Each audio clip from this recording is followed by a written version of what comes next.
Interviews with artists, take one. Okay, hello, and who are you? I'm Rabinovitch. I'll start, because I'm the lady. Where are you from? Initially, I was from Ohio. I've been in New York about 15 years. And the rest? I've been here about 7 years. I'm Bill Rabinovitch, and I came from California, but I'm originally from the East Coast. Why did you move from California to New York? Well, I worked as a painter out there for a long time in California, but it wasn't giving me the sense of adventure and the sense of tremendous contrast and exchange that I wanted with the artists at large. And the energy is here, so I came here. I'm Barnaby Rue from Allentown, Pennsylvania, and this New York City is the front line, which is why I'm here. And we are painters or artists, and this is the Whitney Counterweight, number 3, the third in 4 years. It's a biennial show, like the Whitney Biennial is. And, coincidentally, in conjunction. And we are not organizers by trade, professionally. We're just artists and probably prefer it that way. However, it has been called on by default, called upon us to organize this show. This is the third time. In this case, we have almost 150 artists in 6 gallery spaces on Grand Street in SoHo, New York City. This is March 1981. And as I say, we're not administrators, and we're not even very good at it, I would say. But we're getting better. We're improving a lot. But it's necessary to do this job because the museums, even the galleries, certainly, and to a large extent, even the alternative spaces are not really promoting the emerging new artists, which is a kind of a faith that we have that they're out there, that we can find them, certainly eventually, and promote them. And this is the nature of this show, to put artists out front in New York City. Okay. The nerve center of the Whitney Counterweight in Grand Street in SoHo, an artist-initiated show in dialogue with the Whitney Biennial. The first works here we're going to look at are Alice Neal's, which are sharing a wall here with the documentation and with works by other artists. Alice Neal is here at the beginning of the show demonstrating the counterweight spirit of interaction between artists of all types and ages, and Ivan Karp is also demonstrating that spirit, this wonderful portrait by Alice Neal, that the dialogue between museums and gallery dealers and non-affiliated artists, which is all happening right here. Say hello. Here was the first article that came out this time, Friday, February the 13th, brought in 5,000 people. From the New York Times by Grace Gluck, describing the counterweight.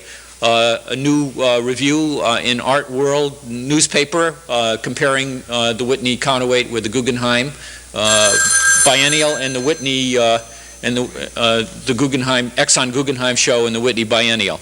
And here is an article about Vernita Nemec's small work show in the New York Post. Barnaby, what's the story with the small work show? The Small Work Show has 74 massive scale works. You'll notice a little Wopo Hall up here that could be as large as anything else. And the show has been excruciatingly put together, and in terms of placement and thoughtfulness, and for this particular 20 square feet of space, as you pan around and see these works, each one deserving extraordinary individual attention. You come across little gems. You focus in and the scale bounces right out. The show should travel to Spain. How are you able to afford to put the show on? One of the most important things we tried to do this time was to work with a minimum amount of money. So we asked each artist who contributed to the large work show the sum of $15, and that was the seed money that allowed us then to put out the brochure that we listed with all the names, and to have quite a large mailing of about 2,000 people. And will also allow us to have a catalog that will probably come out sometime next week. The truth of the, go ahead. Yeah, I was just going to say, the truth of the matter, I think, is that it can't be done. Yeah, and we've done it because it's come out of these mysterious, little crannies in our pockets, and the artists. John. One of the most fundamental achievements of the counterweight, pardon me for cutting in, is that we start with no money and no expectations of getting money, and we come up with almost everything for free. Somehow, because of the spirit of this thing, and because some people imagine that this is a selfless venture, which I'm not so sure of, as an example, we found a printer who was willing to, as a professional printer, to put in his time, to put out something like 2,000 silkscreen prints for the counterweight artists, limited edition. We found 4 or 5 gallery spaces that were basically donated for free, with the possibility of us paying for their electricity. And we still didn't even have the money for the electricity. Everything is go ahead, green light, and catch up later. And that kind of thing is obviously why museums don't do this, and any other kind of professional institution wouldn't bother to do this. It's only because we're crazy that we're doing this. Okay, now there's some other major reasons involved here. We're addressing ourselves also to many problems that the Whitney isn't dealing with. For example, we have, in the large work show, we have half men and half women, just as a matter of principle. And we have very good representation of third world artists. We have many, many Japanese artists. And so there are many distinctions between the way that the Whitney is proceeding as being funded by the corporations and by the heads of the board up there who are associated with the Whitney Museum, and the kind of a white upper class choice of what should be shown. And we're coming out of a totally different social position. We're mostly poorer artists, and we think we're closer to the heartbeat of what might be going on in the New York art world. There are about 30,000 artists just like us in New York City. If we can tap this power, eventually, it could get incredible. We're on Art Guerra's Kakimashi, a shit-eating ghost, which must then be an obscure reference to some aspect of the art scene in New York City. And Woman in the dark, as it were. And then here we have Sylvia Slay's painting, a man, animus figure to woman. And here we have Dan Richter's painting, and that's Dan Richter. here we notice that Dan Richter's coat matches the color blue on Crystal Lord Seideman's sculpture here, which is lent authenticity by the connection. And 2 Greg Weavers, an artist from Pennsylvania, who's into all kinds of different formats. Greg, needless to say, has a punk band called Los Dominos, and here we have Ludwig Dautner on the trail, and one of the co-initiators of the counterweight, Vernita Nemec, who has these 2 wall pieces here, the right mask, and that's R-I-T-E, to the basic tool, color Xeroxes of Vernita's hands. And then here we have Fred Lieb, who has a giant painting here called Eulogy to Marshall. Jay Milder, a piece he did in the woods with Roplex and earth. And then down here, 2 pieces by Pedro Lujan, one of our leading SoHo sculptors. 2 groups of paintings from Fontaine Dunn. And finally, our Yugoslavian entry and 2 cowhide paintings by Rasha Takulja. There's one other factor, which is that the kind of thing that we're doing actually has a precedent historically in the 19th century, even into the 20th century, where the artists got together and they determined what was should be seen and what should be seen by the public. They made the determination, not the Academy. And we think we have, up to the present moment, an equivalent situation where we are, again, trying to say that the artist should have an input into the decision-making process of what artists get seen by society. You know, something I want to say is I always maintain this position of being apolitical. And I still feel that. And you know, we're talking about 2 things here that I think that the counterweight is coming from. One is political roots, and the other is this idea of taking your own business into your own hands and doing it yourself because you're a grown-up, because you want to do this thing. And I think that the counterweight was born out of both of those motives and both of those desires. Some of the people in the show are, would be horrified to hear someone say that this is a political endeavor. And some people would not have anything to do with it because they feel it's that. It's a very loaded thing. We're heading across Grand Street, stopping traffic on the way to the second. Way to do it, right? Okay, this is the Alexander Heinrici studio, who has kindly, okay, we can go through here, who has kindly let us use the studio for the period of time of the counterweight. And this is his old silkscreen studio. We put this all together in 2 days over here. Badly needed space, which we added to the show with. Now we're in 81 Grand Street here. Up here is one of the Barnaby Rue paintings. Noriko Shinohara, a Japanese artist, a woman artist, the first time she's shown in New York City. Donna Byers, one of the artists from AIR Gallery. And then going through Gina Wenkos, who has not shown with the counterweight before, on 2 paintings actually done right on sheetrock. Diane Talens, prominent member of artists' rights movement in New York City for artist housing, who's a wonderful artist. Dick Barnett, right here, who's done a homage to New York City, which he envisions as being 60 feet high in the middle of Times Square. Yushio Shinohara's motorcycle. Yushio Shinohara, another Japanese artist. And it's made out of cardboard and epoxy resin. Over here we have Chris Zeller's astounding collection of t-shirts. I don't want to set the world on fire.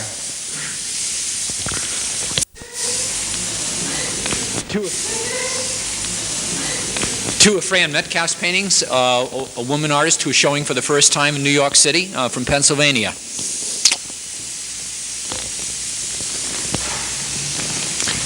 And one of the coordinators from the counterweight, David Hatchett, who's showing a new painting as sculpture as painting on the Vietnam War. Another Noriko Shinohara, using American mythology, the superheroes. And Arnold Wexler, the organizer of the OIA, and organized many shows, hundreds of shows for artists in New York City in the last 4 or 5 years. Wopo Hollop,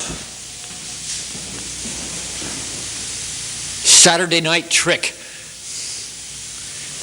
And above it, the Elliot Barowitz painting called Lookout. This is the Lookout series #1. And finally, Peter Brown, Bicameral Racer.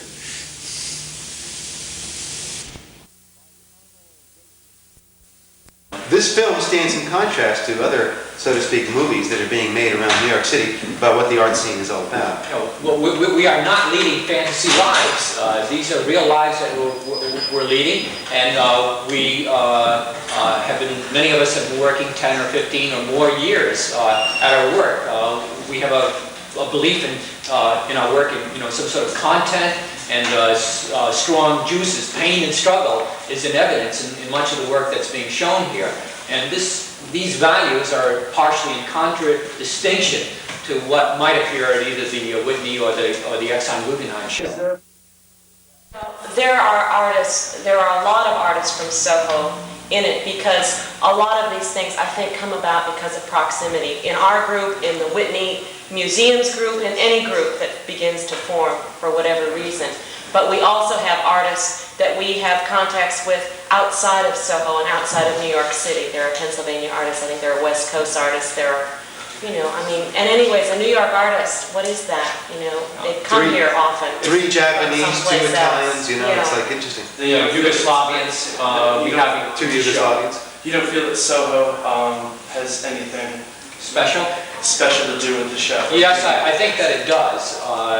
Even though we have kind of a broad representation, and in a sense we're limited to SoHo in many cases because of budget problems and that kind of thing, still, this is still a center focal point Yeah. for the art world at large. SoHo really And we believe in it. We're living Why is here. that? Why is SoHo? Because there's an intense communication by thousands of artists right here who are arriving here all the time from all over the world and leaving and going to different places. And there's a terrific multi-dimensional matrix of information flowing in and leaving, and there's a communication with critics, there's a communication with the magazines and the media that tends to amplify the degree of intensity involved. It's because SoHo is the new Montsant Art, you know, the new Paris Bohemian life place. It's because SoHo has got the imagination of where people think it is in the world. It is right here. And that brings the artists here. Whether it's true or not is interesting, but the artists come under that mythical premise. And now, my favorite paintings in the show. Of course, they're my paintings. My first one here is a tribute to John Lennon. And this is 1981, of course. And then Primitive Woman.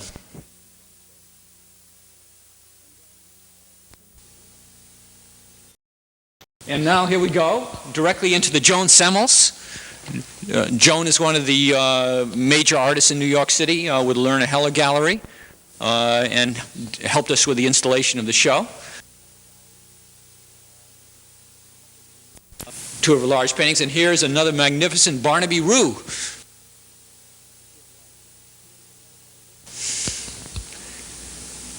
His non-figure figures.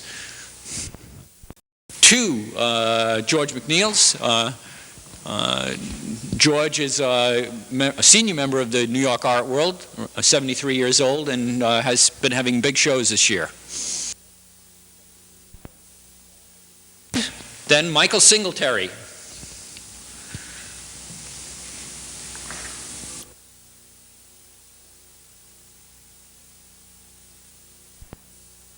de Kooning, William de Kooning. We have Elaine de Kooning in our show.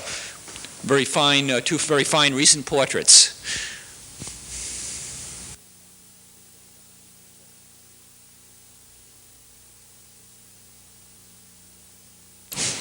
An artist from Florida, Kira.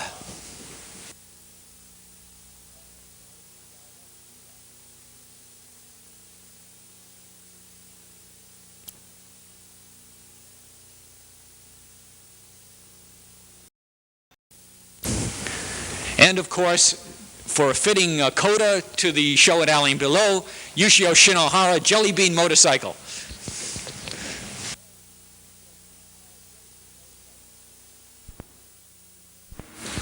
And then that takes us directly into the gigantic Kuzi Masuda. Kuzi interacts with his piece, and last night Kuzi, for his final performance, turned into a butterfly.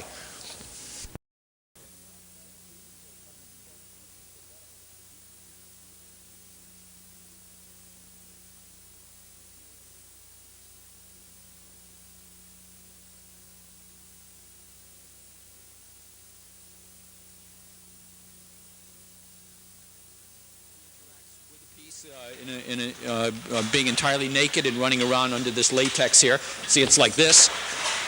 Boing. Here's the axe with which he destroyed his piece last night.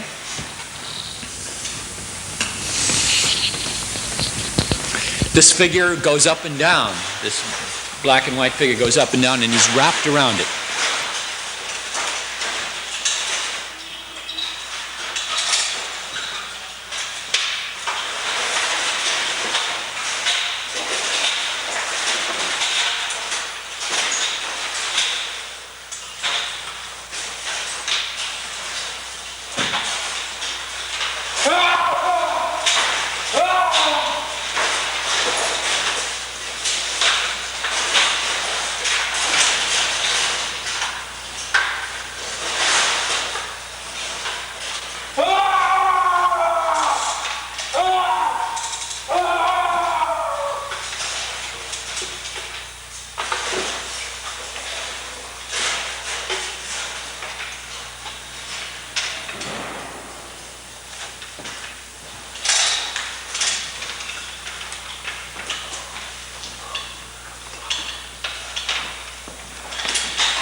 Okay, 2 minutes.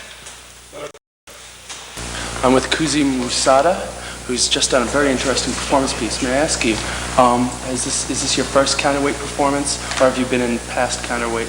No, just this is the first time work with counterweight people. Are you new This in year, the, first time. do you know the people who worked on it the past years? Or are you new in the community? I know the Barnaby, one of the Yeah. organizer, and Yes. Bill.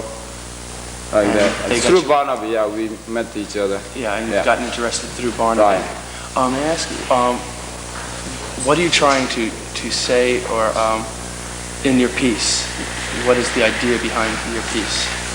Well, first thing, artwork really in this time corrupt by system, which we can say many ways commercialized, and just underneath the system, and art power should come up again, because the art power is dying, and almost disappear. Look, like 1930 First War or 1919 around Russian avant-garde artists, they're so strong because they wake our system up. Yeah. You see, that's what we want to do. I want to do. You consider Right. yourself to be shaking Very the much roots, so. shaking the roots of society? Well, I don't shake, I don't do, but that's through artwork. Through the art? Yeah, through the artwork. And you consider We- yourself we- just a small part of Say more pure and straight art. Yeah. Don't think about any, like artwork underneath the king, Yeah. which corrupt age used to be someday. Yeah. Like Egyptian pyramid, okay? That people think that culture. I don't think culture because power made it. Millions of slaves died for that pyramid. Yeah. And that's not our culture. That the way I want to do is more individual monument. I want to make, and all individual artists should make individual work, which new art, because not by power, which it goes to the system. You Yeah. understand? Yeah. Yeah. So you are against the commercialization of art? I try. Yeah. Yeah. What's going on in this world? Yeah. That's what I'm doing. Digging. You know? Trying to get to the roots? Yeah, that's it. All right. Thank you.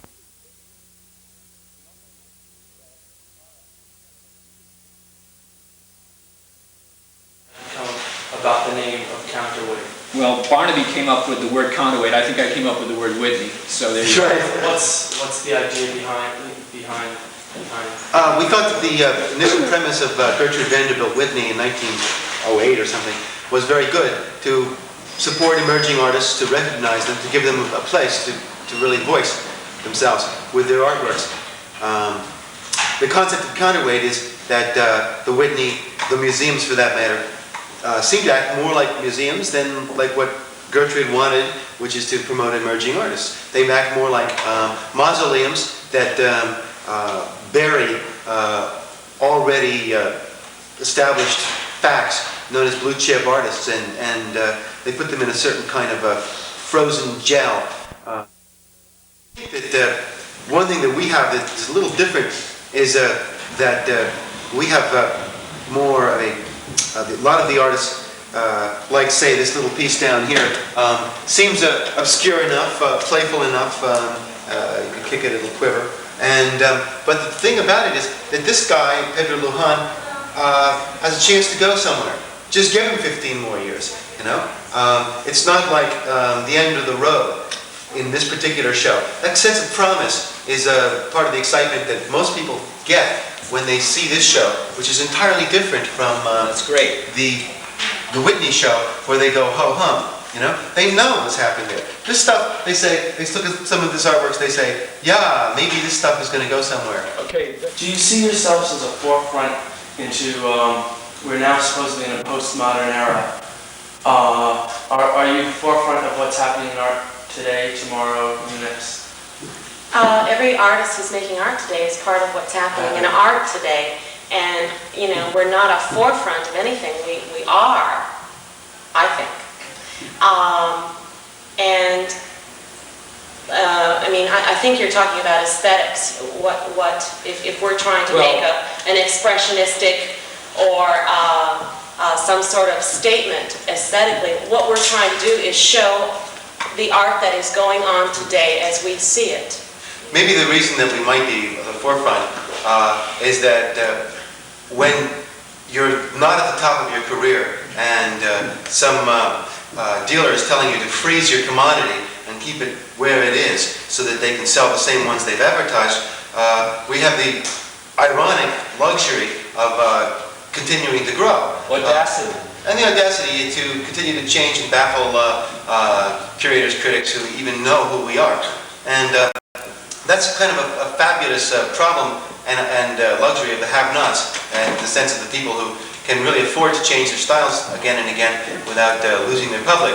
The public that we have, well, that I have personally, that Bernita and Bill has personally, basically expect us to change and anticipate that, and I have a greater access to what the painting process is. That's astonishingly different when you get away from the high market parlance, the high priest. Then the rhetoric is gone, and you're allowed to be an artist of all things. Okay. You should see the show now. All right.